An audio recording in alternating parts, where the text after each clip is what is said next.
Então pronto, agora está gravando, bom dia, vamos começar nossa aula aqui. Essa aqui vai ser a primeira aula que a gente efetivamente vai programar alguma coisa. Vai conseguir fazer, testar e tudo. A gente viu nas aulas de 1 a 3 a questão dos algoritmos, do fluxograma. A gente precisa saber aquilo dali porque para a gente escrever um algoritmo, para a gente escrever um fluxograma, não necessariamente a gente precisa saber de uma linguagem de programação. Já comentei isso com vocês. E a ideia é que, à medida que vocês forem programando, né, começar a trabalhar e tudo e subir numa hierarquia dentro da empresa, a ideia é que você vá programando cada vez menos. Então você vai trabalhar mais com algoritmo e fluxograma do que necessariamente com uma linguagem de programação no seu dia a dia. Então não vai trabalhar assim com C, com Java, com C Sharp, nada. Você vai trabalhar mais na parte de organização, de gerência, de especificação. Então aquelas aulas de 1 a 3 são importantes. Agora vamos lá, vamos começar a construir um programa em C. E vocês vão ver que muito dessa aula 4 aqui é mapeamento da aula 1. A aula 5 é mapeamento da aula 2. E a aula 6, mapeamento da aula 3. A aula 4 dessas três, né, 4, 5, 6, é a mais importante porque aparecem as coisas que são mais específicas de C. Na aula 5 a gente vai ver duas coisas novas e a aula 6 é o mapeamento direto. Não tem nenhuma palavra nova, nada que é específico do C ali. Então vamos lá, começar aqui nossa aula. Então olha só, agora que a gente já tem noção de algoritmo, a gente vai começar a ver o que a gente precisa para programar em C. Então a gente vai ver a nossa estrutura geral do programa, né, como que a gente começa e tudo.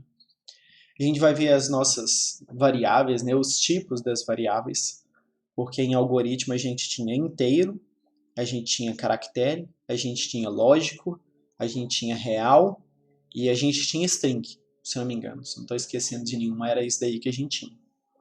E em C não tem todas essas daí, ou pelo menos elas são um pouquinho diferentes.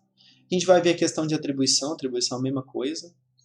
As operações matemáticas, mesma coisa também, só que aqui a gente vai utilizar operando símbolos para os operandos diferentes. Então a gente não vai escrever div, a gente não vai escrever mod, tem outros símbolos para isso. E aí, não na aula de hoje, né, na segunda parte dessa aula, a gente vai começar a dar uma carinha para o nosso programa. Eu já falei com vocês que o nosso programa tem a nossa cara, então a gente vai pegando o jeito, né, fazendo as coisas de um determinado tipo, mas de um determinado jeito, mas o estilo, assim, uma base é bom a gente ter para não começar fazendo bagunça desde o início, né? Então vamos lá. Então isso daqui é a nossa estrutura básica de um programa em C. Então como a gente tinha lá em algoritmos o início e o fim, né? Então a gente começava com a palavra-chave início, colocava nosso algoritmo lá dentro, e aí na hora que ele terminava a gente tinha fim, a gente vai ter algo muito semelhante em C, com a diferença que a gente não tem palavras-chave para abrir e fechar bloco.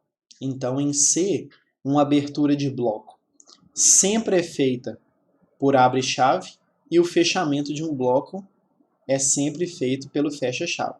Então, o que está entre essa chave e essa chave aqui é o que está contido nesse bloco. Então, não importa se é uma estrutura de repetição, se é uma estrutura condicional, não interessa. Se abriu e fechou chave, aquilo dali é o início e o fim de um bloco. Então, todo mundo está dentro desse bloco aqui. E o main é a nossa função principal. É como se fosse o início do nosso algoritmo. Então, todos os nossos programas, sem exceção, começam e terminam no main. Então, começo aqui na linha 11, executo os comandos e finalizo. Então, essa daqui é a nossa estrutura geral. E aí, vamos lá, vamos começar a acostumar com algumas coisas que eu acho interessante E eu já comentei na sala de aula que o fato de alguma coisa estar disponível na internet não significa necessariamente que ela está da melhor forma. Então vamos lá. Primeira coisa que eu quero que vocês façam, infelizmente nesse momento não tem como explicar muito. A gente precisa ver algumas coisinhas ainda para frente, mas é interessante a gente já começar a aprender a fazer direito e depois a gente entende exatamente o que a gente está fazendo. Mas a questão é a seguinte, se o nosso programa começa no main, a gente vai ter aqui dois parâmetros que são importantes, argc e argv. Eles são do tipo inteiro e char pointer point, depois a gente vai ver direitinho o que é isso, mas o nosso programa começa no main. E isso daqui serve para a gente passar argumento na linha de comando. Então seria equivalente a algo desse tipo assim, ó. Então se eu chegar e listar esse diretório aqui, por exemplo, eu não passei argumento nenhum. Mas se eu fizer, por exemplo, agora eu já passei um argumento. Eu passei para o dir o argumento asterisco.bmp. Então essas coisas que a gente passa na frente do nome do programa aqui é que são os argumentos. Então eles vão parar aqui, ó. Depois a gente vai entender direitinho, igual eu falei, né, com o passar das aulas, porque aqui a gente vai ter alguma coisa semelhante a um vetor e a gente vai ter um vetor de caractere terminado em barra zero. Então não tem como explicar muito isso aqui no início, que são de aulas mais para frente, mas é importante a gente entender. Então no caso ali, se fosse o dir, ele falaria que tem dois argumentos, porque um é o próprio nome do programa, e o outro é aquele asterisco.bmp. Tá? E aqui seriam os valores, o caminho do programa e o asterisco.bmp. Então é interessante a gente já começar fazendo isso aqui desde o início. E outra coisa é que todo programa ele termina com um código de erro. E esse código serve para poder indicar para quem chamou o seu programa o que aconteceu. Então, existe uma convenção de que quando o seu programa termina com zero, ele termina com sucesso. Qualquer código diferente de zero, ele não tem um significado pré-determinado. Então, por exemplo, se o seu programa terminou com código 2, ele pode significar falha ao abrir um arquivo de entrada, por exemplo. Significa que o 2 para o seu programa significa aquilo dali. 2 para um outro programa significa outra coisa, completamente diferente. Então não existe uma convenção sobre códigos diferente de zero. Agora, zero, existe uma convenção. Se o seu programa terminou com zero, basicamente ele terminou com sucesso. E aí o nosso programa começa aqui, no main, na linha 11, começa a executar seus comandos, e aí na hora que ele tromba numa palavra return, ele volta do main, então ele vai encerrar o programa com um código. E esse aqui significa que seu programa terminou com sucesso? Não tem justificativa para eu ter a constante literal aqui, né? Aquela coisa que a gente já viu, né? Não tem justificativa para ter um zero aqui. Então vamos lá. A gente vai ver como que cria uma constante daqui a pouco, nos próximos slides aqui, mas já dá para a gente inferir que eu tenho uma constante chamada sucesso com um código zero associado a ela. Então, ao invés de eu terminar o meu programa com zero, eu termino com sucesso. Então, eu vou mostrar para vocês aqui. Ó. Então, eu tenho aqui meu programa, eu tirei a parte dos comentários. Tá? Então, essa parte verdinha aqui, que são os comentários, eu tirei. Só para a gente poder ver o programa rodando e tudo. Então, aqui, ó, int main e tal, argc, argv, return sucesso. Vou compilar meu programa. Então, vamos lá. O que é que aconteceu aqui que ele não está compilando?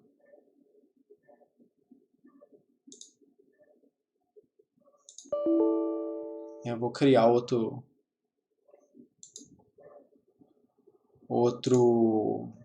projeto aqui, que eu acho que deu problema, porque enquanto eu estava montando a aula aqui, o computador reiniciou e eu acho que ele destruiu o meu projeto. Mas não tem problema, não. Eu crio um outro aqui.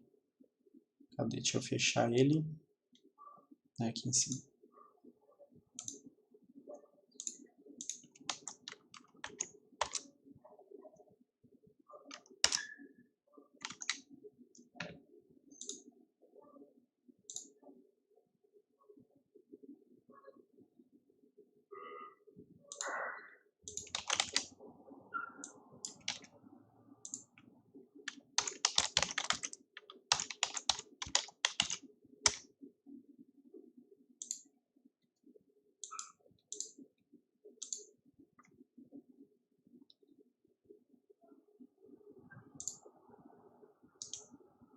Vamos ver se agora vai, né?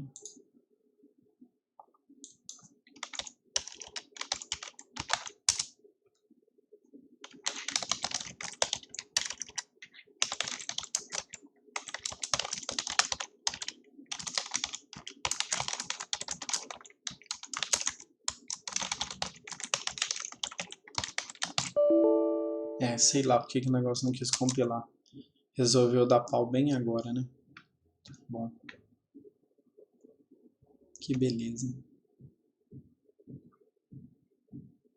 Será que é por conta da minha conta?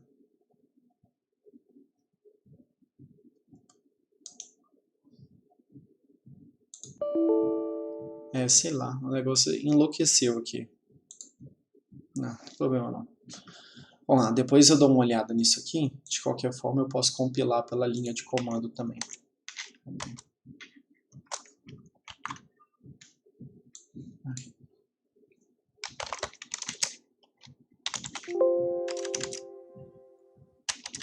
Esqueci o nome da pasta.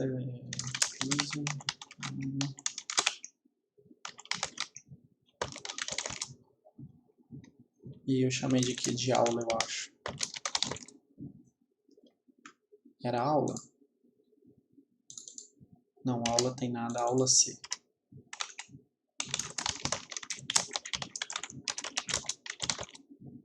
Isso.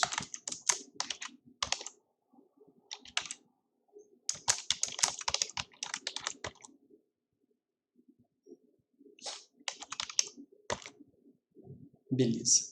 Tá, então nosso programa aqui compilou, rodou. Eu queria ter executado ele dentro do Visual Studio, porque o Visual Studio mostra direitinho o código de retorno aqui. Mas enfim, alguma coisa enlouqueceu aqui, porque eu estava usando ele normal e agora resolveu não compilar, mas tá bom. Então, a estrutura do nosso programa é essa daqui, ó. Então, eu vou ter um main, argc e argv, que é onde eu vou passar os meus argumentos.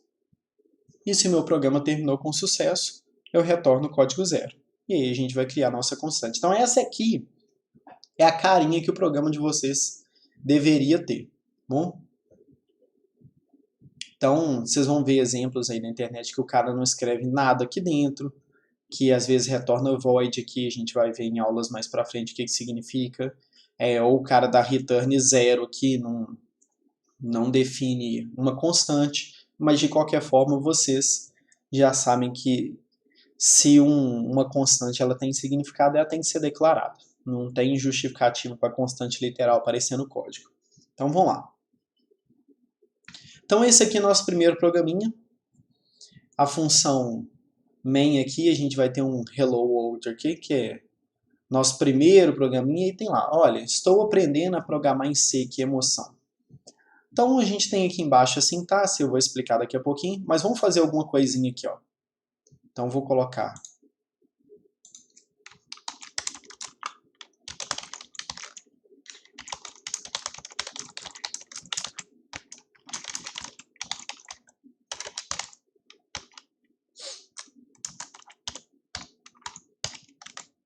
então pronto, salvei esse arquivo aqui. Vou compilar ele aqui embaixo. Deixa eu aumentar a letra aqui, que a letra está pequena.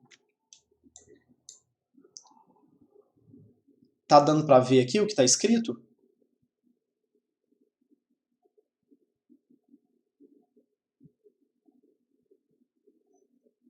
Então beleza. Então está dando para ver.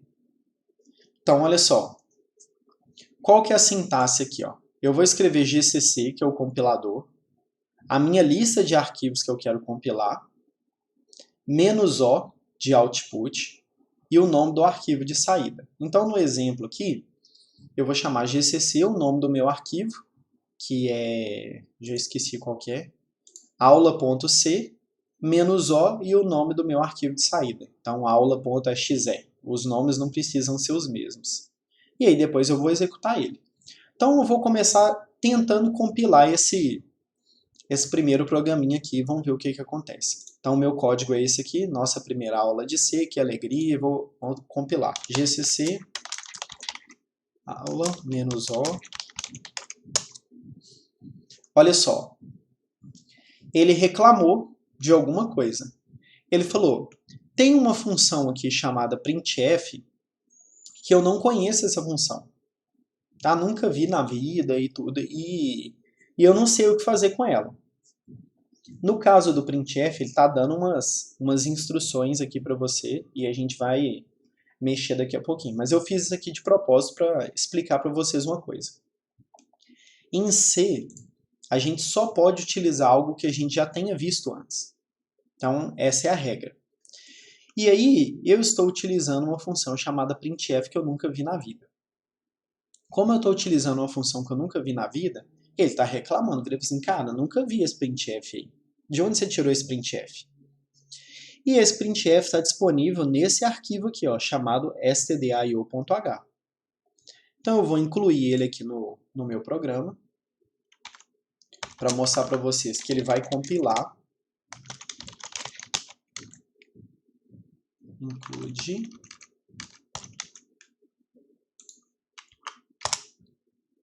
Cadê?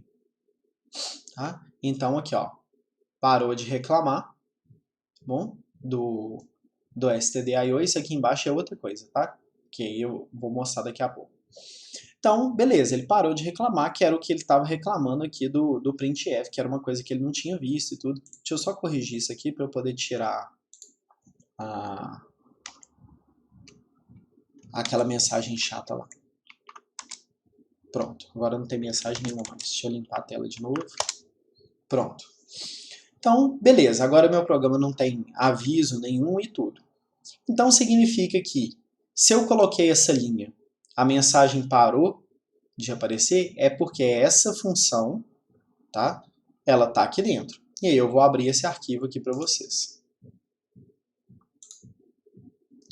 Por enquanto não é para entender, porque isso aqui está bastante complicado. Mas eu quero mostrar para vocês que dentro do arquivo stdio.h tem uma função chamada printf, e por conta disso eu consigo usar no meu programa.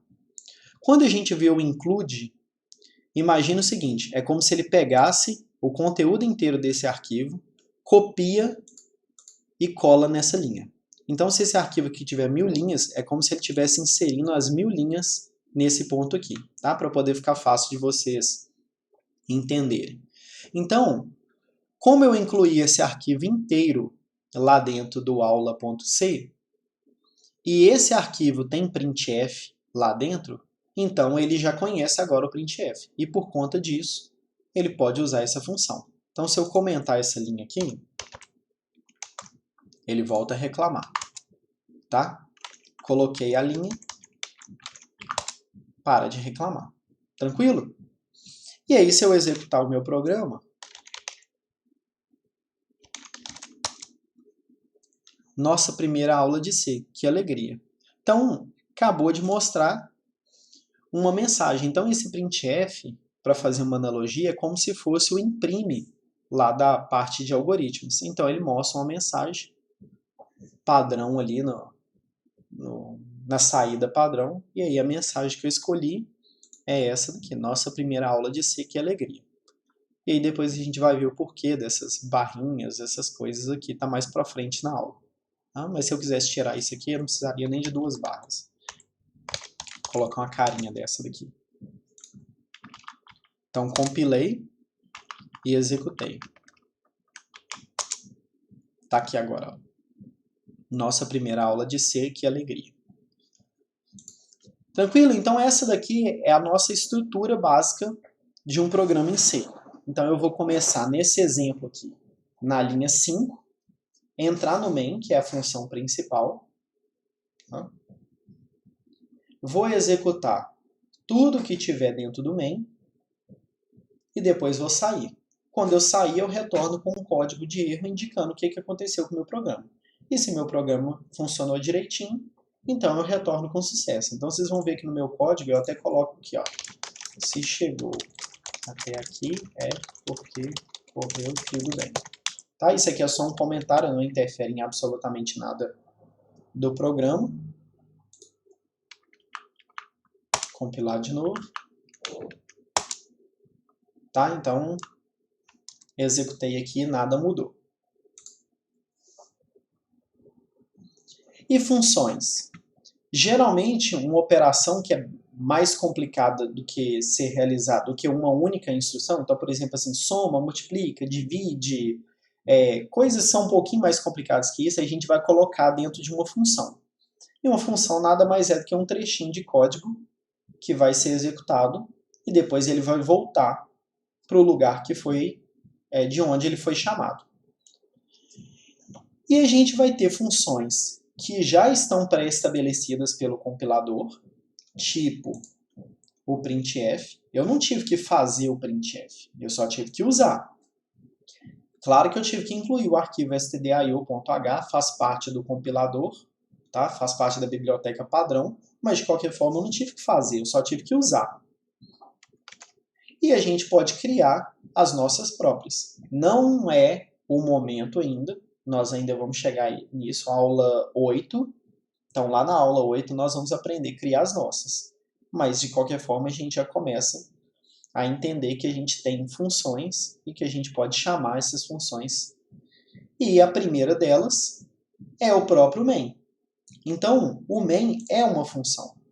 Então, como que funciona? Quando o seu programa é executado, ele vai procurar pelo ponto de entrada, que é o main, e vai começar a executar a partir dela. Então, se o main chama uma função que chama outra, que chama outra, que chama outra, que chama outra, depois ele vai voltando, voltando, voltando, voltando, e termina no main. Então, ele começa no main e termina no main. Essa que é a ideia, tá bom? E uma função pode referenciar outras funções já criadas pelo programador. Então, o main chama o printf. Já está de cara que a gente pode fazer isso com qualquer função. Então, se eu tenho uma função A que chama uma função B, uma função B que chama uma função C, eu posso chegar no main e chamar o A, aí o A vai chamar o B vai chamar o C vai executar, na hora que o C terminar ele volta para o B, quando o B terminar ele volta para o A, quando o A terminar ele volta para o main, quando o main terminar seu programa acabou. Então, a gente pode ir criando funções e, na verdade, essa que é a ideia mesmo. A gente vai pegar o nosso programa, quebrar em pedacinhos, e esses pedacinhos vão fazendo as coisas que a gente quer. Então, as nossas funções, elas vão ser um pouquinho mais complexas do que só uma instrução, do que somar, multiplicar, dividir. Aí você vai fazer um conjunto de instruções simples para poder fazer uma coisa mais complexa, um pouquinho mais complexo. E o propósito de uma função, ele tem que ser bem definido. Não é para você fazer uma função que faz qualquer coisa. Não é essa que é a ideia. Então, ele tem que fazer algo ali que o próprio nome dele já diz o que ele está fazendo, tá? E toda função tem um nome. E eu vou utilizar o nome para chamar essa função. Então, exemplo aqui do printf. A função chama printf. E como que eu chamo uma função? Eu coloco o nome dela, abre e fecha parênteses. Então, se aparece o nome da função, abre e fecha parênteses, na execução aqui, no bloco, tá? Então, tá aqui dentro do bloco, aqui é a declaração, tá? Então, aqui, dentro do bloco, então se aparece o nome dele, abre e fecha parênteses, significa que eu estou chamando aquela função. E a função é seguido sempre de parênteses, igual eu acabei de mostrar para vocês aqui, sempre seguido de parênteses. E os parâmetros da função eles vão aparecer entre parênteses. Tá? Então, o printf é um exemplo de uma função que recebe vários parâmetros, né? Então eu posso passar vários argumentos para ela. E aqui no caso ele está passando um único, que é esse texto aqui, né, desse slide, printf é uma função, mas ele poderia passar 2, 3, a gente vai ver como que funciona o esquema de chamar uma função. E a função pode ter nenhum, um ou vários parâmetros. Então o printf é um exemplo de uma função que tem vários parâmetros. Mas se eu voltar aqui no main, o main é um exemplo de uma função que tem 2 parâmetros. Um parâmetro chama argc e um parâmetro chama argv. Então é uma função que tem 2 parâmetros. E uma função, ela vai separar os parâmetros dela sempre por vírgula. Não importa se é chamando ou se é declarando. Então aqui, ó, na declaração, 2 parâmetros separados por vírgula.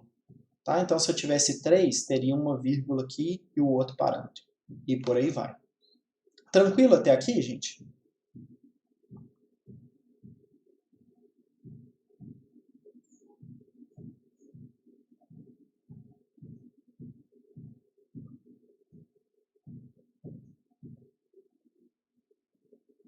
Não sei se está com atraso, se vocês não estão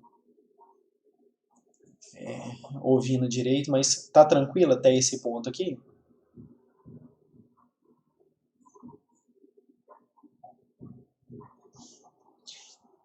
Assim, o que acontece, Sofia? Não é que é um pouco difícil, na verdade é bastante simples essa parte aqui. Só que vocês estão vendo isso pela primeira vez, então fica parecendo que é difícil e tudo, mas daqui a pouco você vai fazer isso aqui de uma forma tão natural que você vai falar, nossa, não consegui entender por que eu achava difícil. Você vai ver que é bem tranquilo. Então, o seu programa ele tem que ter uma função chamada main. Ó, eu vou esquecer o main aqui, por exemplo. Tá? Eu vou chamar de main2. Então, a função não chama main mais. Vocês vão ver que ele não compila. Tá vendo aqui, ó? Ele está reclamando, olha, não tem main. Tá? Então, o seu programa não compilou. E ele retornou com o código 1, tá vendo? Ele não compilou com sucesso, então ele falhou alguma coisa. Agora, se eu voltar aqui para o main, ó, agora ele já compila. Tá? Então, terminou com sucesso, não tem mensagem nenhuma para mostrar e tudo. Então, primeira coisa, o nosso programa tem que ter uma função main. É ali que meu programa vai começar. E como ele começa dali, ele termina ali também. Então, meu programa está começando na linha 5 e terminando aqui na linha 10. Quando chega na linha 10, que ele tromba com essa palavra return, que ele volta. Tá? Então, ele começa na linha 5 e termina na 10. Quando chega na 10, ele está retornando com o código 0, que é o que está aqui na constante. E a gente viu que eu posso ir chamando funções, chamando funções. Eu queria que esse negócio aqui estivesse compilando, eu realmente não estou entendendo porque que resolveu dar problema nesse momento. Mas não sei se atualizou alguma coisa no fim de semana, porque eu estava usando normal. Mas tá. O que eu queria parar aqui, ó, e ir mostrando para vocês passo a passo as coisas sendo executadas aqui e a chamada, as pilhas de chamada de função. De qualquer forma, eu vou resolver isso aqui e a gente vai ver na aula presencial. Alguma coisa zicou aqui. Mas nesse momento é o que a gente precisa saber. Bom?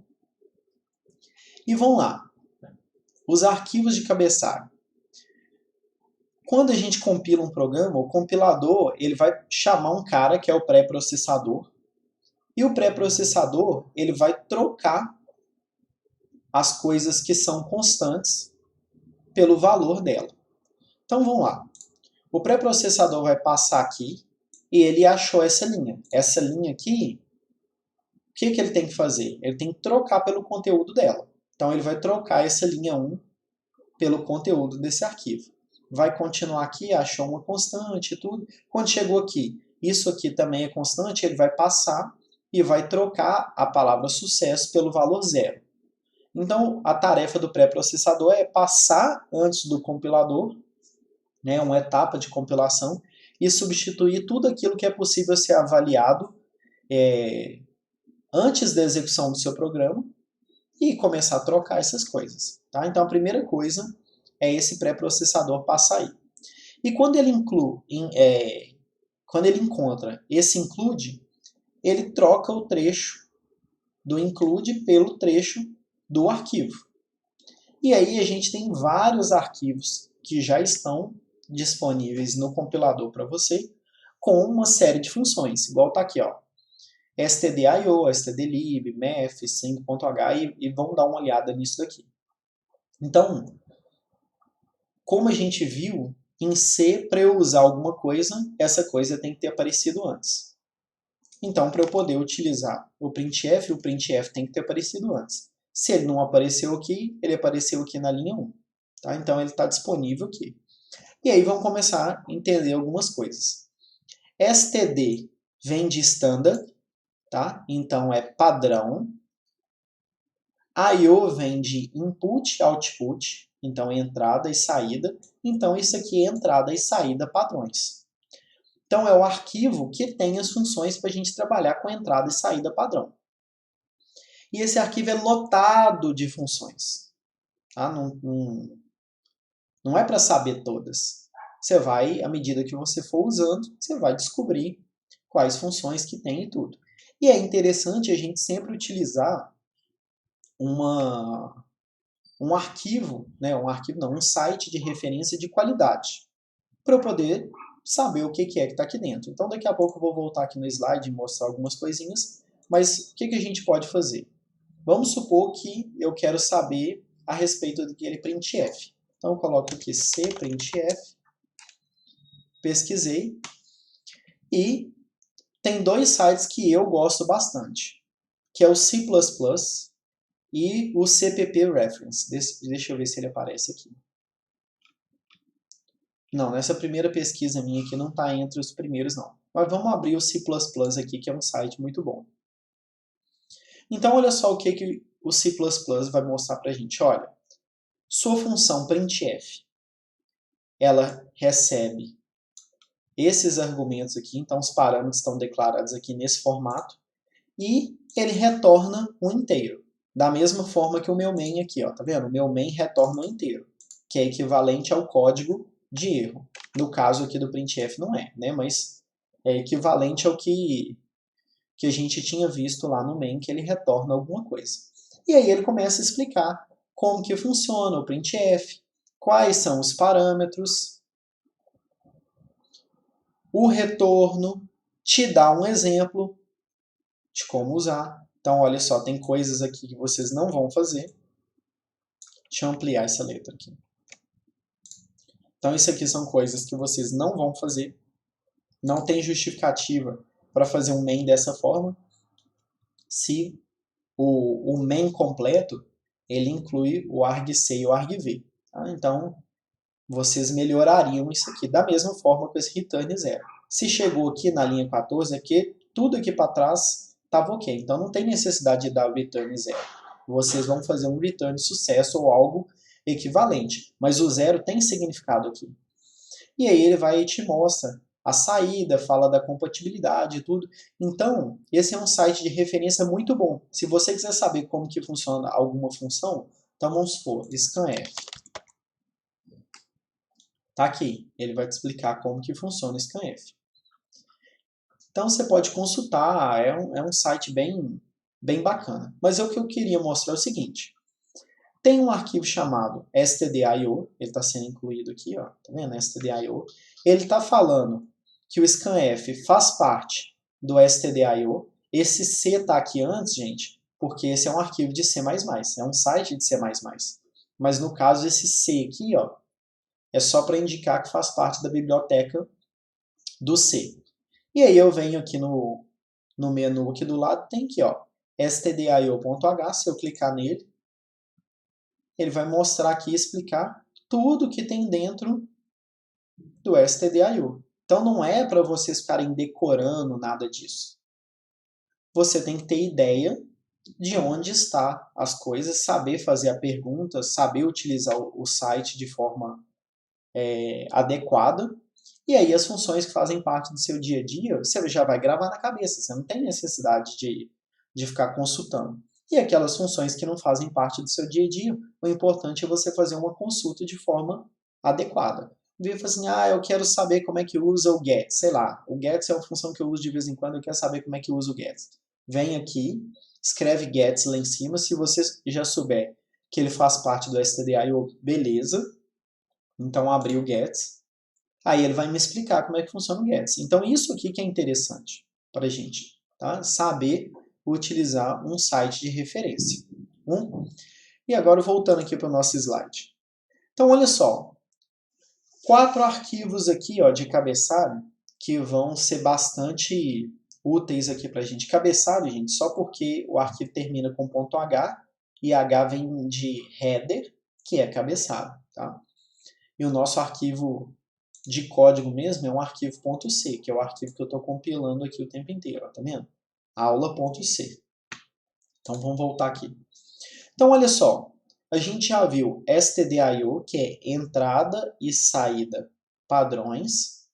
Aqui eu vou ter a biblioteca de manipulação de memória padrão. Então a gente vai ter aula mais para frente sobre malloc, calloc, free, realloc e algumas outras funções. Então eles fazem parte do stdlib.h. E eu vou assim, eu quero saber o que está dentro do stdlib. Beleza, vem aqui, abre o stdlib. E aí ele vai falar para você as funções que fazem parte do stdlib. Então tem aqui, ó, ATO, FATO e por aí vai, que é a parte de conversão, geração de números aleatórios, as nossas funções de manipulação de memória, então aqui, ó, calloc, malloc, realloc e free, que é os que a gente mais vai utilizar dessa biblioteca. Então pronto, é a nossa biblioteca de manipulação de memória padrão. Aí eu tenho uma biblioteca chamada math, que as coisas de matemática estão aqui. Então, se você não fica utilizando essas funções matemáticas, aí ó, o som ambiente que eu falei com vocês. Complicado, mas vamos lá. Realmente vai ser bastante complicado. Deixa eu colocar o meu fone de ouvido e vamos ver se fica menos pior.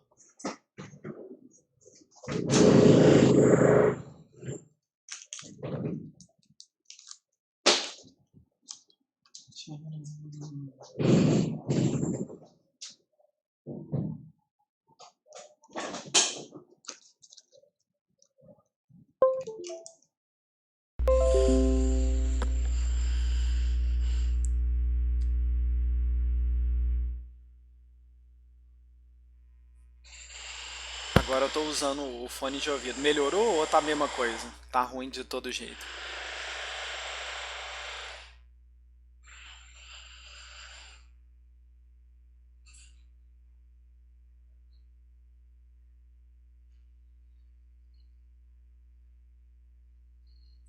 E aí, gente, com o fone tá melhor? Tá melhor? Então beleza. Vou usar esse fone aqui mesmo. Isso aí não tem muito jeito, não.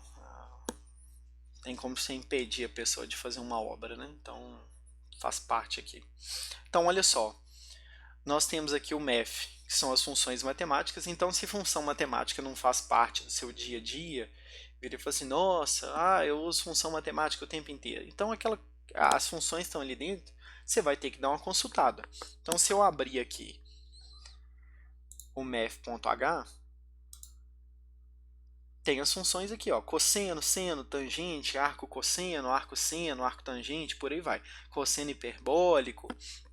Então, as funções de manipulação matemática fazem parte do math.h. E as funções de manipulação de string, que a gente ainda não viu o que é string, mas esse cara vai fazer parte aqui das nossas aulas o tempo inteiro, as funções de manipulação de string fazem parte do string.h. Então não tem muito jeito aqui. Tá? Então a gente vai usar esse cara aqui o tempo todo. A gente vai ver depois que o C não tem string. Mas a gente usa uma coisa fazendo de conta que é string. E se a gente utilizar essa coisa fazendo de conta que é string no formato adequado, as funções que fazem parte do string.h elas vão conseguir manipular isso adequadamente. Então, se eu abrir aqui o string.h, vamos achar aqui. Tá aqui as funções de manipulação de string. Tá? Então, aqui, ó, strcat, main compare, string compare. Então, as funções básicas de manipulação de string fazem parte do string.h. Então, olha só. O que o arquivo de cabeçalho ele tem, né?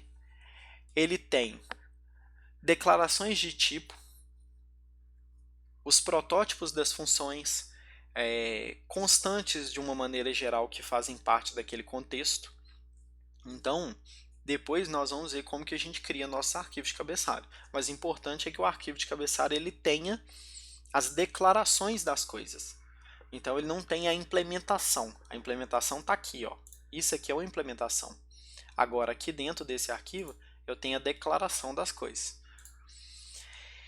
E uma coisa bastante importante, se a gente utilizar as mesmas regras que a gente viu lá com os algoritmos, nós não vamos ter dor de cabeça com o nome das coisas. Então, o que a gente vai usar? Letra, número e underscore. Então, se a gente utilizar letra, número e underscore, nós não vamos ter problema para dar nome para as coisas. Então, a gente não vai usar caractere especial. Então, dólar, hashtag, arroba, nada disso. A gente vai utilizar underscore, né, ou underline aqui. Não utilizar nenhuma palavra reservada da linguagem. Então, em algoritmo, a gente tinha início, fim, para, enquanto, fim para, inteiro, caractere, lógico. Aquelas palavras são palavras reservadas. Elas fazem parte da linguagem. Então, quando você vai declarar uma coisa que é sua, você vai utilizar essa regrinha de dar nome. E aí você vai colocar sempre nomes começados com letra. Assim fica melhor, com letra ou com underline. Então, você não vai começar uma variável com o numeral 5, por exemplo. Isso você não pode. Mas você pode começar com o nome 5. Você pode começar com underline, mas não pode começar com número, tá? Então, já falei, né? Não pode ter caractere especial, não pode dar nenhum nome reservado da linguagem. Então, você não pode criar uma variável, uma função chamada main. Tá? No caso, você vai fazer a main para poder declarar, mas você não vai criar uma variável e dar o nome de main para ela, porque ela já é a sua função principal. Você não vai declarar uma variável e chamar ela de printf, porque printf já faz parte da biblioteca. Você não que ela seja reservada, só explicando para vocês não terem dor de cabeça. Então você vai utilizar nomes que sejam significativos e que esses nomes significativos não sejam de nada que já existe, nem palavra reservada. E com isso aí você não vai ter dor de cabeça. Então vamos lá. Quais são as variáveis que a gente tem básicas aqui em C? Então o que a gente tem? Int no lugar daquela variável inteiro que a gente tinha visto em algoritmos. Nossa, vai ser muito complicado isso aqui, viu? Vou talvez até repensar as aulas dessa semana.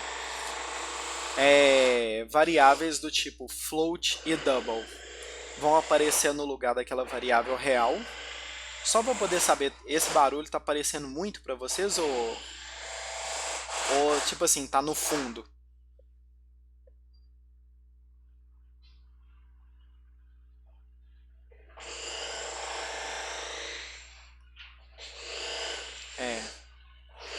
Pois é, porque realmente está bem aqui em cima da minha cabeça, sabe?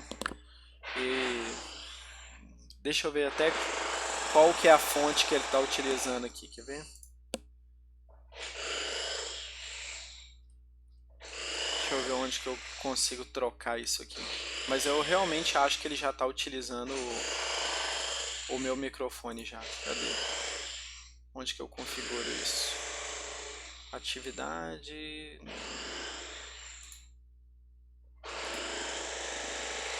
não, já tá com o meu microfone, que não tem muito jeito mais não, felizmente. Vai ter que ficar ruim assim mesmo. Mas vamos lá. Então eu tenho aqui as minhas variáveis float e double, e elas seriam equivalentes ao tipo real que a gente tinha em algoritmo. A gente tem a variável char, né, do tipo char, que seria equivalente ao caractere. A gente não tem um tipo lógico, então nós vamos ter que criar os nossos, nós vamos ver depois como que a gente cria. E a gente também não tem um tipo string, então nós vamos ter que criar um vetor de caractere terminado em /0. Só que isso aqui, mais para frente, nós vamos ter aula específica disso daqui. Agora, vamos ver como que a gente declara e usa as nossas variáveis aqui, os nossos tipos. Então, olha só, por padrão, quando eu não coloco nenhum sufixo e nem ponto, o meu inteiro ele vai ser do menor inteiro que cabe aquele número. Então vamos supor que eu escreva 1, 15, 33 ou 1985. Ele vai ser inteiro. Então, por exemplo, vou voltar aqui, ó. Se eu chegar e colocar aqui, ó, 1985 e parar com o mouse aqui em cima, olha, ele está falando, esse 1985 é inteiro. Beleza. Por quê? O tipo inteiro menor necessário para representar 1985 é esse int. Então, beleza. Agora, se eu já escrever 2 bilhões e 200 milhões, então vamos colocar lá. 2 bilhões e 200 milhões. Se eu não errei o tanto de zero, aí ele já está falando, olha, cara, esse não cabe inteiro. Então, eu acho que o tipo mais adequado para eu escrever 2 bilhões e 200 milhões é um sem sinal, um long sem sinal. Então, ele colocou ali. Vocês podem ver que eu escrevi o número e ele até sufixou o número com aquele UL ali, né? O U de unsigned e o L de long. E a gente vai ver isso daqui a pouquinho. O interessante é a gente entender que nesse momento, quando eu escrevo um número, ele vai falar que aquele número é do menor tamanho necessário para poder guardar aquele número. Agora, se eu escrever, qual que é o próximo número aqui? 220 bilhões, então, colocar mais dois zeros, não, mais um zero, 220 bilhões, aí ele já está falando, olha, esse agora não cabe nem no unsigned long, esse cara aqui tem que parar num long. Então, o que ele está te informando? Olha, que isso aí vai ser guardado no inteiro de 64 bits, tá? E o i64 no final, porque o seu inteiro padrão não cabe. É isso. Então, ele vai colocar no menor inteiro que caiba aquele número. E aí, eu posso ir aumentando esse número aqui. Então, esse aqui, ó, tá vendo? É um inteiro de 64 bits. Vou colocar mais um zero. Beleza, ainda cabe aqui, colocar mais um zero, ainda cabe, coloquei mais um zero, ainda cabe, mais um zero, mais um, mais um, mais um. Pronto, aí agora não coube mais. O que ele está falando? Olha, esse inteiro que você está escrevendo aí é muito grande, então não tem nenhum tipo inteiro que eu conheça que é capaz de representar esse número aí. Então, se eu tirar um zero aqui, ele já vai falar, olha, não, isso aí já cabe no inteiro de 64 bits, mas com esse zero a mais não cabe. E por que não cabe? Vocês têm alguma ideia aí por que eu não consigo escrever qualquer número inteiro em C?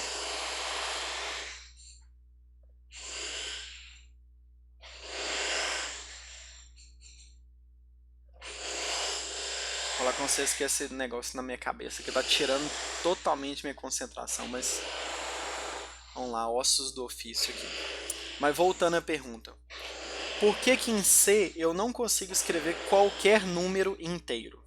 Essa é a pergunta.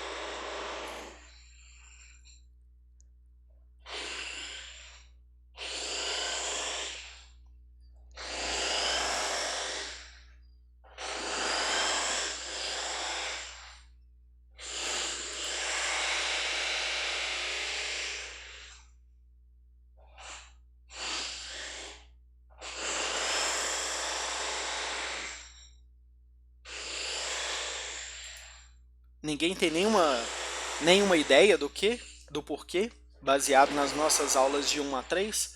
Por que eu não consigo escrever qualquer inteiro em C?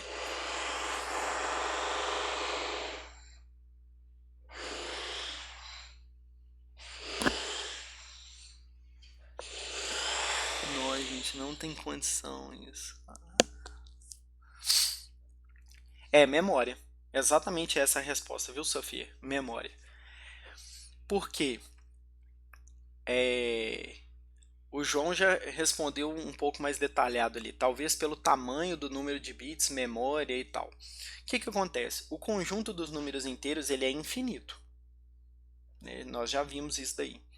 Só que quando eu escrevo numa linguagem de programação, aquilo dali tem que ser mapeado em alguma coisa de verdade do computador. E o computador tem tamanhos definidos, tem limite.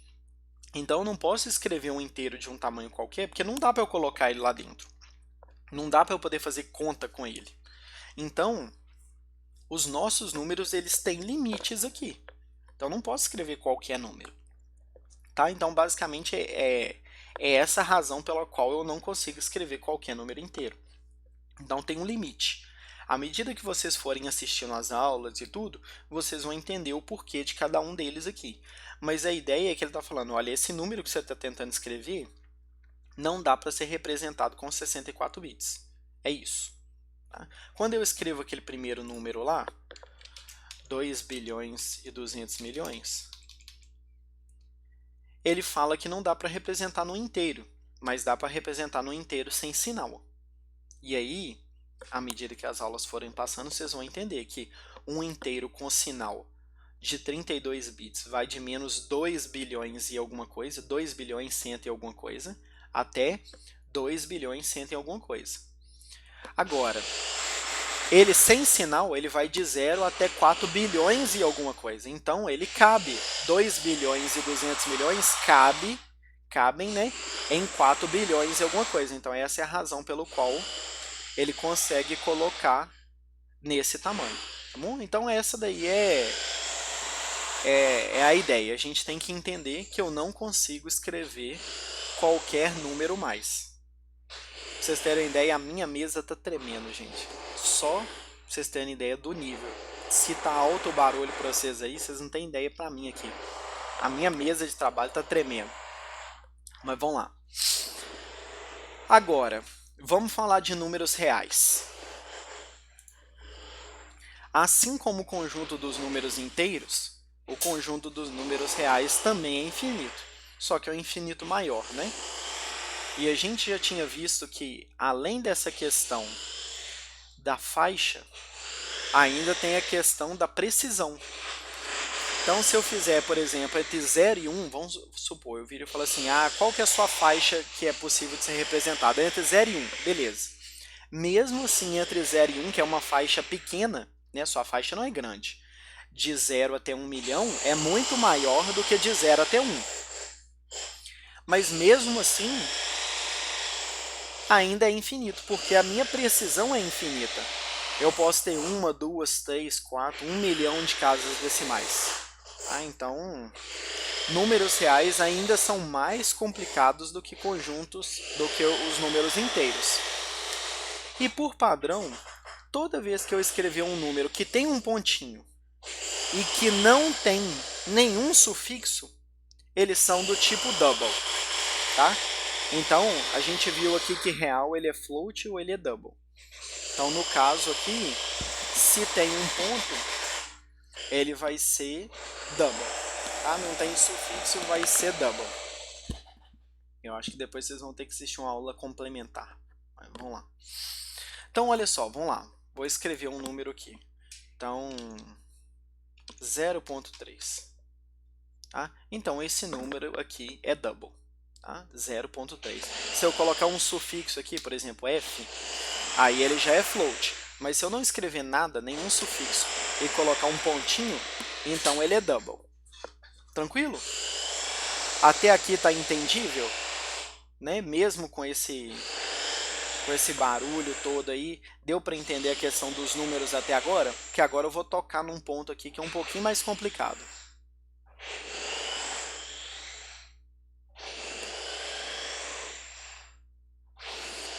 Então vamos lá, né? Olha só. O fato de eu escrever um número com ponto não significa que aquele número possa ser representado no computador. E assim, agora já começou a complicar, né? Já ficou um pouquinho mais difícil. Porque é o seguinte, o fato de um número ele ser pequeno para a gente não significa que ele possa ser representado com aquela quantidade de bits no computador. Então, o número aqui, 0.3, é um número relativamente pequeno para a gente. Então, ele tá dentro de uma faixa muito pequenininha, né? Então, não é um número grandão, é um número bem pequeno. E a precisão dele, a princípio, é bastante simples. É uma casa decimal. Só que se eu parar o mouse aqui em cima, ele vai virar e falar assim, olha, esse número 0.3 aí que você está querendo escrever, na verdade, ele é 0.29999999889. Ele está falando, olha, o número decimal que eu consigo escrever mais próximo do que você quer é esse, não é 0.3. 0.3 eu não consigo representar, mas eu consigo representar esse 0.299999889. É o mais próximo possível de 0.3. Então, se eu escrever aqui 5.3, outro número qualquer, parar o mouse aqui em cima, ele vai virar e falar assim, olha, 5.3 eu também não consigo, mas eu consigo fazer 5.299999822. Então, esse é o número inteiro mais próximo que ele consegue escrever. E por que ele não consegue escrever 5.3? Ele não consegue escrever 5.3 porque o computador trabalha com base 2, não é base 10. Então, quando eu escrevo 5.3 na base 10, ele tem que converter esse número para a base 2 para que o computador consiga entender aquele número. E na base 2, escrever 5.3 não é trivial. Se eu colocar 5.4, ele já virou 5.400000355. Então não são todos os números que são possíveis de serem representados. E ele vai colocar um número que é mais próximo. Se eu colocar um Fzinho aqui no final, só para mostrar para vocês. Então 5.4 é esse aqui, ó. 5.4000355. Se eu colocar um F agora que ele é float, agora ele já virou outro número, tá vendo? 5.4000095. Se eu pegar o 5.3F, ele já virou 5.3000191. Se eu tirar o F, aí ele já virou 5.299999822. Tá? Então, eu querer escrever um número na base 10 não significa que eu vá conseguir escrever aquele número na base 10. Então, muita atenção com números de ponto flutuante, tá? Muita atenção mesmo. Porque quando eu escrevo um número inteiro, eu posso chegar lá e comparar igual com ele, assim. Porque aquele número não muda. Ou eu consigo escrever ou eu não consigo escrever aquele número. Agora, quando eu tenho números de ponto flutuante, é bastante complicado. Por quê? Eu posso ter um número que não necessariamente é exatamente aquele que eu queria. E aí eu comparo com a igualdade e aquela igualdade não vai ser satisfeita. Porque ele pode diferir, sei lá, na 12ª casa decimal. Então, muito cuidado com números de ponto flutuante, tá, gente? Muito mesmo. E aí, o que acontece? Quem define o padrão de representação de números de ponto flutuante é o I3E754. Deixa eu colocar um comentário aqui. I3E754. E você assim, eu tenho que saber isso aqui? Não, não tem que saber isso aqui não. Para minha aula não tem não. Só que você tem que entender que a representação de números inteiros e a representação de números de ponto flutuante são diferentes. Ah, se você entender que elas são diferentes, já é bastante coisa, porque fisicamente as unidades inteiras e de ponto flutuante estão em locais diferentes do computador. Então, quando ele vai fazer uma conta inteira, ele tem que mandar para um lugar. Quando ele vai fazer uma conta de ponto flutuante, ele tem que mandar para outro lugar. Tá? São unidades diferentes. A gente tem unidade lógica aritmética inteira e unidade lógica aritmética de ponto flutuante. Então, a representação de um não tem nada a ver com a representação de outro. E a gente entendendo que números de ponto flutuante eles são representados de acordo com o padrão do I3E754 e que não necessariamente ele vai ser o número que a gente está escrevendo lá, que vai ser o número mais próximo, já está de bom tamanho. Se eu chegar e escrever aqui, ó, por exemplo, I3E754 Calculator, por exemplo. Abrir essa primeira aqui. Nem sei se é boa ou se não é, mas não é isso que eu quero mostrar para vocês. Então, se eu chegar e escrever 5.3 aqui, ó, e mandar ele calcular, ele vai virar e falar assim, cara, na verdade, o 5.3 que você está querendo virou esse número aqui, ó. Tá? Então, aqui, ó, o valor que efetivamente está sendo armazenado. Então, é esse cara aqui. E tem erro? Tem, ó, tem um errozinho aqui, ó, porque o erro não é 0. Qual que é a representação dele em binário? Está aqui. Qual é a representação dele em hexadecimal? E se eu quiser escrever 5.0?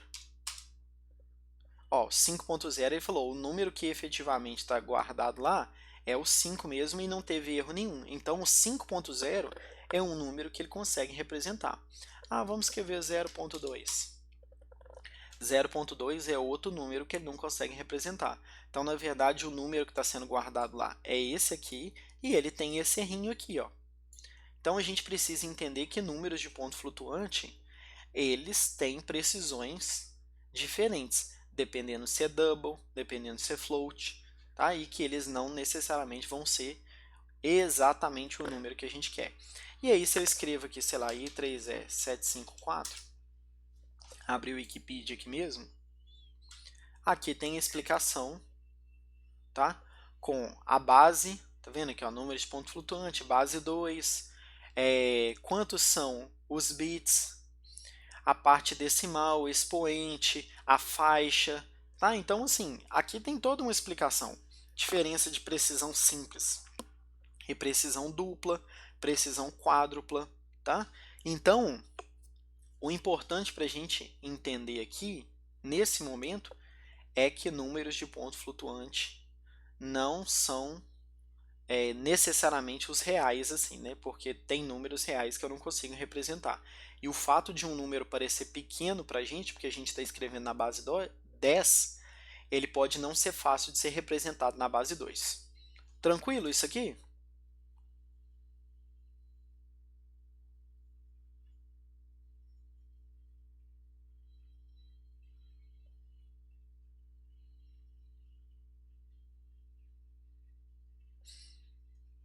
Beleza.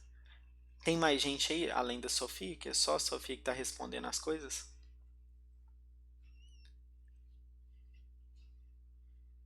Beleza. Então tá.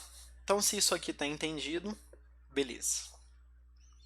Constantes. A gente já viu lá no nosso segundo slide que a gente tinha uma constante chamada sucesso, e ela apareceu aqui o tempo inteiro, né?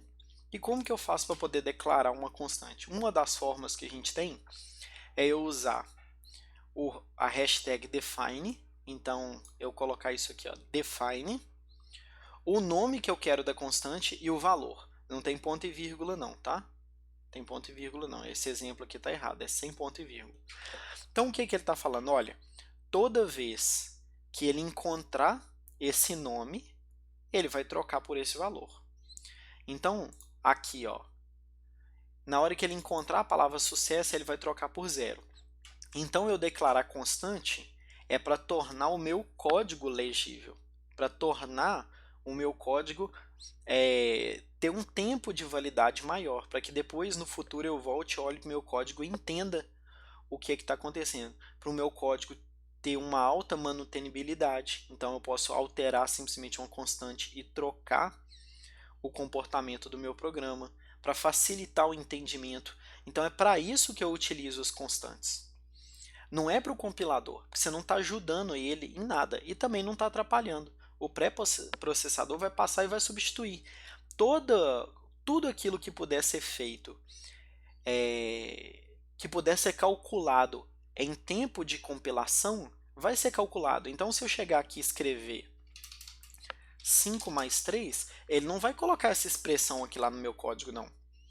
Porque para que ele vai gastar tempo de execução para poder calcular 5 mais 3 se ele consegue saber em tempo de compilação que 5 mais 3 é 8? Então ele vai colocar o valor 8 lá.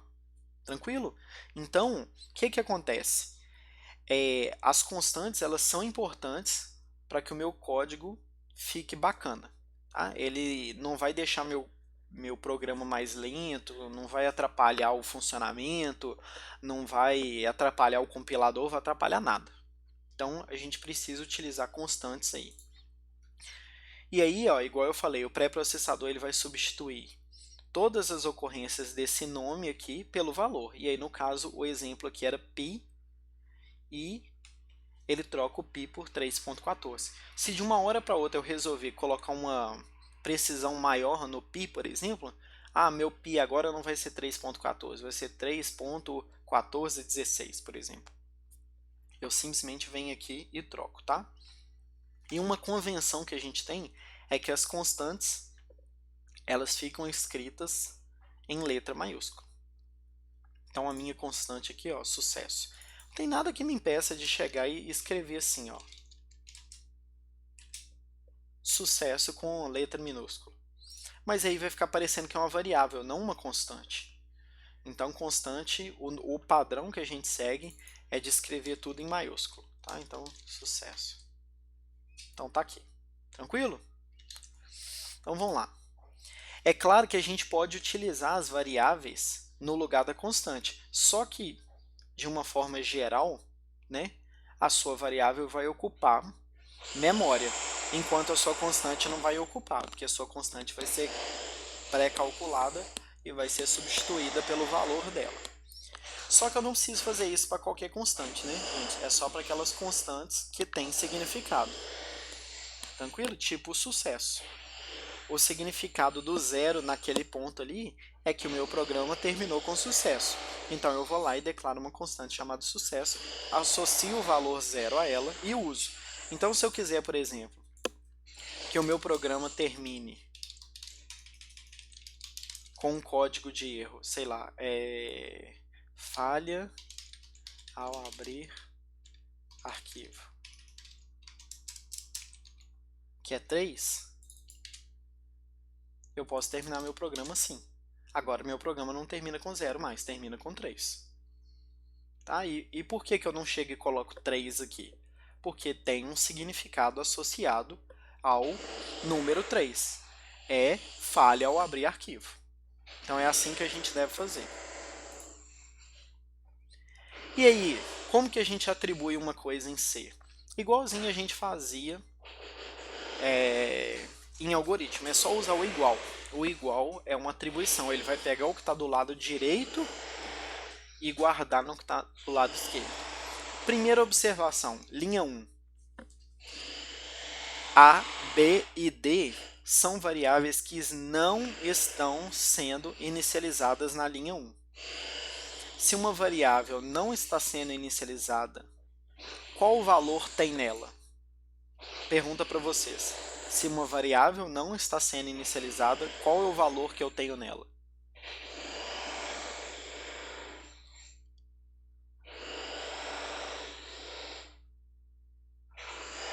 Sofia respondeu que é nenhum. Mais alguém aí tem algum palpite?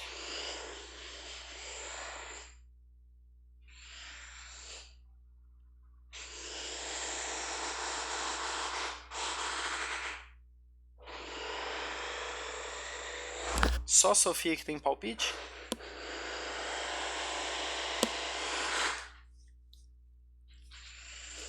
Sofia, a resposta não é nenhum não, tá? É lixo. Essa é a palavra que a gente vai utilizar ao longo do ano aí. E eu falei com vocês, eu frisei essa palavra na aula 3, quando a gente estava falando de estrutura de repetição. Não tem como não ter nada na variável, tá? Uma variável é um lugar de memória.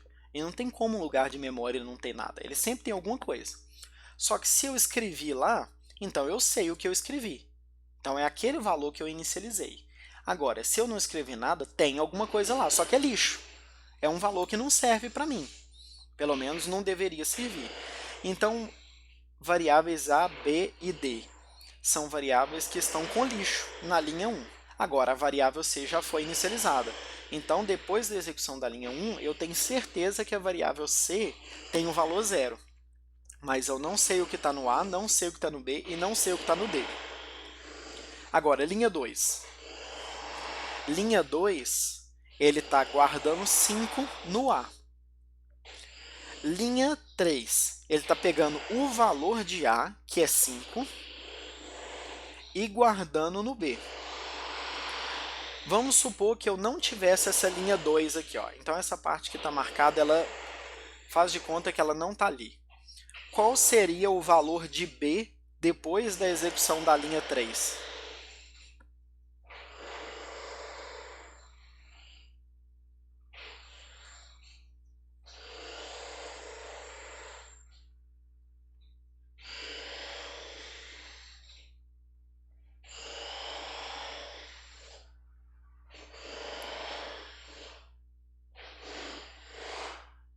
E aí, gente, supondo que eu não tenha a linha 2, qual seria o valor de B depois da execução da linha 3?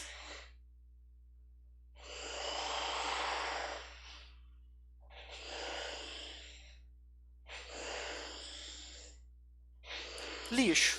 Exatamente, lixo. Tá? Por quê?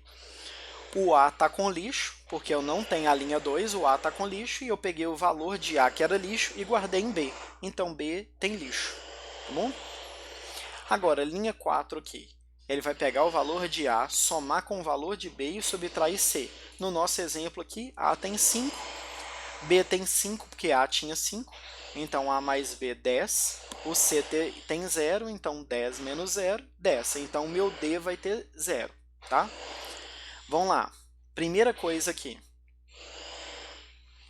Qual é o valor de A dividido por 2? Só essa parte que eu marquei aqui, ó. Qual é o valor de A dividido por 2?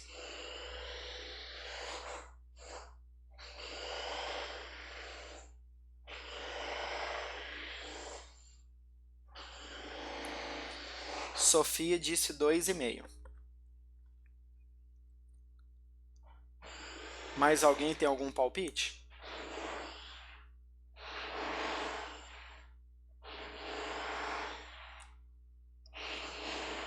Vinícius respondeu que é 2. A verdade é que é 2 mesmo, não 2,5. Vamos entender por quê. Qual A que eu estou falando? Só tem um A aqui, ó. Esse aqui, ó. A dividido por 2. Aí eu perguntei qual que é o resultado de A dividido por 2. Essa parte que eu marquei aqui, ó.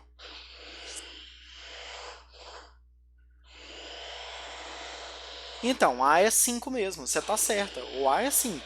A resposta é que não é 2,5. E aí eu vou explicar para vocês. O que acontece? Eu já tinha até adiantado isso antes para vocês, mas agora é o momento de frisar. Em algoritmo, todas as vezes que eu uso barra, já significa que eu estou fazendo uma divisão real. Em C, não. Em C, o operador barra de divisão, ele serve tanto para inteiro quanto para ponto flutuante. O que vai diferenciar se ele está fazendo uma divisão inteira de uma divisão de ponto flutuante é se os operandos são inteiros. É isso que diferencia. Então é o seguinte, se todos os operandos são inteiros, ele vai fazer a conta inteira. Se algum dos operandos é de ponto flutuante, ele vai converter o outro para ponto flutuante e vai fazer a conta de ponto flutuante. Então, no caso, 2 é inteiro, porque ele não tem um ponto. Então, 2 é inteiro. E o meu A é inteiro. Então, ele vai fazer 5 dividido por 2. E 5 dividido por 2 é 2, não 2,5. E aí, depois ele vai fazer 2 vezes 3, que é 6. Então, depois da execução da linha 5, o meu A tem o valor 6, não 7,5. Entenderam?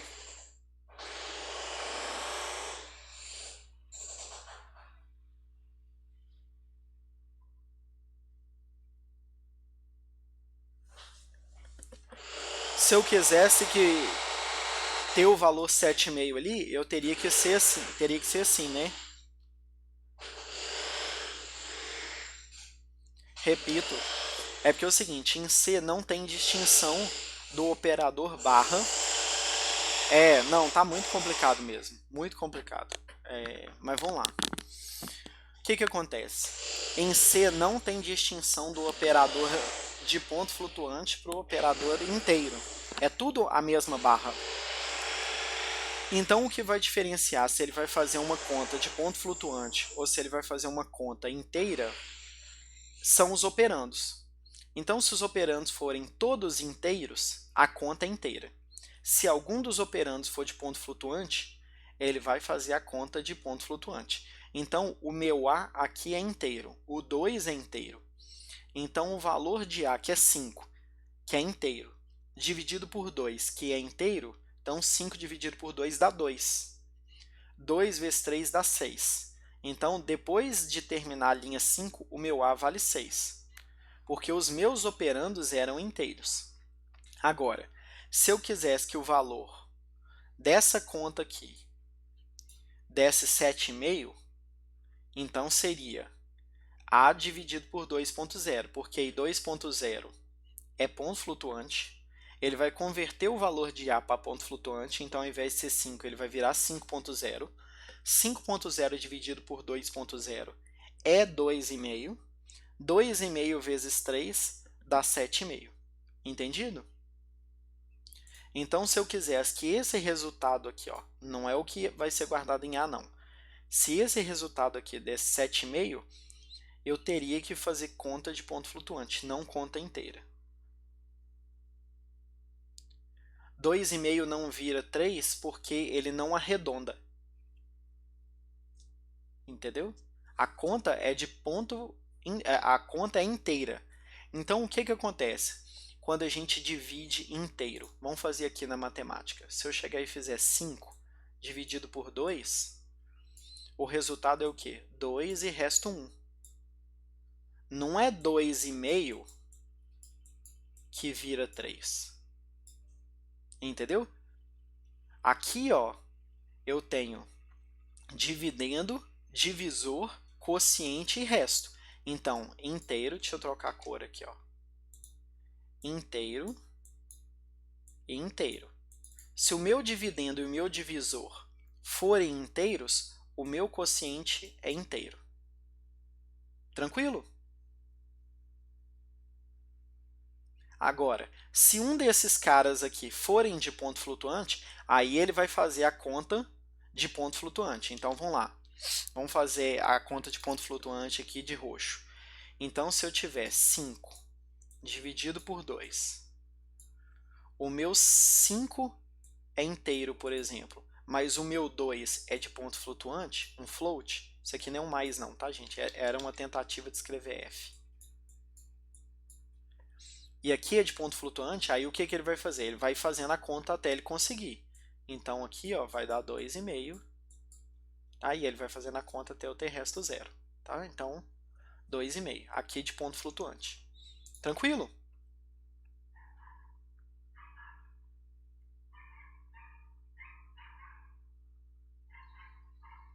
Beleza. Aí aqui a gente tem alguns açúcares sintáticos. O que é um açúcar sintático? É algo que não te dá mais poder, mas ele facilita a sua vida. Então é algo que você faz com tanta frequência que a linguagem vai lá e fala assim, cara, tem um jeito mais fácil de escrever isso aí que você está querendo, tá? Ele não vai te aumentar em nada o que você conseguiria fazer, só que você vai fazer de forma mais simples. Então eu pegar uma variável e somar 1 nela é algo que a gente faz com tanta frequência que tem um açúcar sintático aqui, ó. É a minha variável mais mais. Então, A mais mais é equivalente a A igual a A mais 1. E A menos menos é equivalente a A igual a A menos 1. E eu também somar um valor também é algo que eu faço com bastante frequência. Então, ao invés de eu escrever A é igual a A mais 3, eu faço A mais igual a 3. A mesma coisa eu faço para o menos, a mesma coisa eu faço para o vezes e para o dividir, para multiplicação e para divisão. Então, isso aqui, ó, ele não aumenta em nada seu poder, mas ele deixa seu código mais simplesinho ali, entendeu? Então, isso aqui ele não vai diminuir o entendimento do seu programa. Isso aqui é uma açúcar sintática. A pessoa que bateu o olho, ela vai entender exatamente o que é que está acontecendo aqui. Não precisa de eu ficar escrevendo dessa forma verbosa, porque eu tenho um facilitador da linguagem aqui pra gente. E aí, ó, conversão de tipo. O que é conversão de tipo? É ele converter de um tipo para outro tipo. E aí vamos começar a entender algumas coisas aqui. Vamos lá. 4.5. 4.5 é um número de ponto flutuante double. Nós vimos isso lá, que se eu coloco um ponto e não coloco um sufixo, então é um número double. Então, meu 4.5 é double. Só que a minha variável A, ela é do tipo inteira. Então, o que vai acontecer? Deixa eu pegar minha canetinha aqui. Na hora de... Opa, tá muito grande aqui esse trem. Por que não abriu o menu aqui? Agora sim.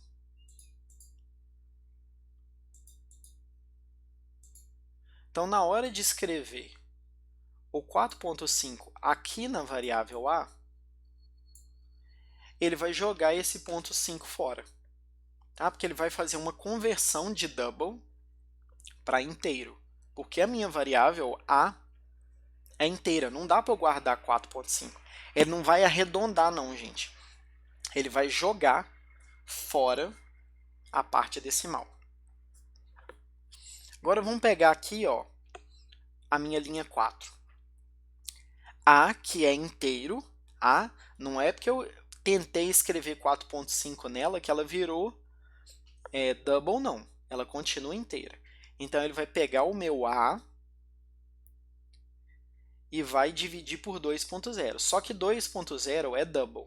Então, ele vai converter o meu inteiro para double. Então, o meu 4 vai virar 4.0. Vai fazer a divisão. Então, 4.0 dividido por 2.0 dá 2.0 em double. E aí, ele vai guardar na variável B. Só que a variável B... Deixa eu trocar de cor aqui. A minha variável B, ela é float. Então, o que ele vai fazer? Ele vai converter de double para float. Então, ao invés de escrever o 4.0 double, ele vai escrever 4.0 float aqui. Agora, vamos lá. Linha 6 aqui, ó. 1 dividido por 2. Quanto dá 1 dividido por 2?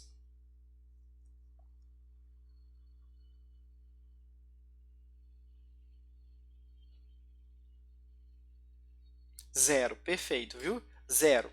Porque 1 é inteiro e 2 é inteiro. Então, 1 dividido por 2 dá 0. Se eu voltar aqui, ó, é eu fazer 1 dividido por 2. Dá quanto? Dá 0 e resta 1. Então, deu 0. Aí ele vai somar com B. Só que B é float, que tem o valor 4.0. Então, ele vai pegar 0, vai converter 0 mais 4.0. E aí, na hora que ele tiver essa conta aqui, 4.0, que é float, ele tem que guardar no C. Só que o C é inteiro. Então, ao invés de guardar 4.0, ele guarda 4. E aí, agora, na linha 7, eu já tenho coisa diferente, né? Agora eu tenho 1.0 dividido por 2.0. Então, eu tenho uma conta em double. Então, ele vai fazer 2, vai ser meio, né? Meio em double. Vai somar com B, que é float. Então, ele vai fazer essa conta aqui. E aí, o que ele vai ter? O B era 4, com o meio, 4,5, e vai guardar no D. Só que D é de ponto flutuante. Só que float. Então, ele vai converter para float e guardar aqui. Tranquilo? Então, eu tenho o meu A, que é 4, o meu B, que é 2.0, o meu C, que é 2. Cadê o C? 2. Eu até esqueci. Cadê 2? Porque B era 2. Isso mesmo. E D, 2,5, né? Porque aqui eu tenho meio com mais B, que é 2, 2,5. Tranquilo? Bem sossegado isso aqui, né? E agora, para a gente finalizar essa aula daqui de hoje, algumas vezes eu quero forçar a conversão. Então, eu não quero que ela seja implícita. Eu quero que ela seja explícita. Eu estou falando exatamente a conversão que eu quero que seja feita. Então, olha só o que ele está fazendo na linha 3 aqui. Ele está pegando 2.5. 2.5 é double. E ele vai converter para inteiro. Então, ele vai pegar 2.5 e isso aqui vai transformar em 2. E aí ele vai pegar o 2 e guardar no A.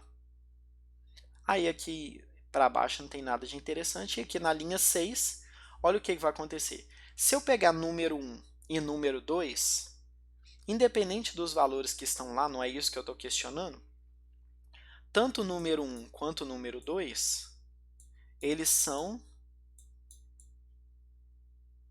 inteiros. Então, se eu pegar um número inteiro e dividir por um número inteiro, eu vou ter um número inteiro. Então, o que ele está fazendo aqui? Ele está falando, olha, deixa eu trocar de cor. Ele está falando, eu quero que esse número 1 se transforme em float. E aí, ele se transformando em float, float dividido por inteiro é float. Então, ele vai ter um resultado float e vai guardar em hasdiv, que é o resultado da divisão. Tá? Então, ele não vai fazer isso aqui primeiro, porque o cast ele tem precedência. Então, primeiro ele vai fazer essa parte aqui, aí ele vai ter um número float e vai dividir por um número inteiro. Então, um float com um inteiro dá float. Tranquilo, gente?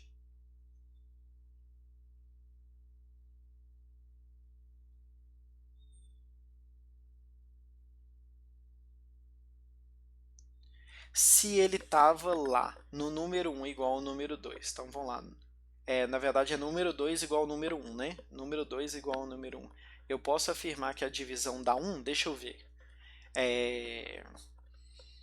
Vamos ver. O A vai virar 2. Então, A tem 2, beleza. Só para poder saber. Aí, número 1 tem 5. E aí, ele vai falar que número 2 é igual ao número 1. E número 1 tem 5. Então, vai ser 5 dividido por 5. E vai ser 1. Isso, o resultado da divisão vai ser 1. Só que é 1.0. E para ser mais preciso, 1.0f. Né? Porque hasdiv é de ponto flutuante simples, né? É um float. Tranquilo, gente? Deu para entender a aula até aqui? Essa primeira parte?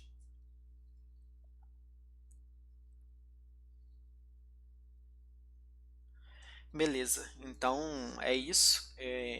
Peço desculpa para vocês, né? Assim, é uma coisa que está fora do meu controle. É um alinhamento planetário desastroso, porque é uma semana de manutenção dos laboratórios, com o fato de eu estar dando aula remoto e o vizinho está fazendo obra, e essa conjunção aí esse alinhamento de planetas aí trouxe essa aula com essa barulhada danada. Mas poderia estar acontecendo em qualquer lugar, né? Nada impediria da gente estar lá na sala de aula e estar fazendo obra na quadra. É coisa que a gente, infelizmente, tem que se adaptar aí. Tranquilo? Então vou parar de gravar a aula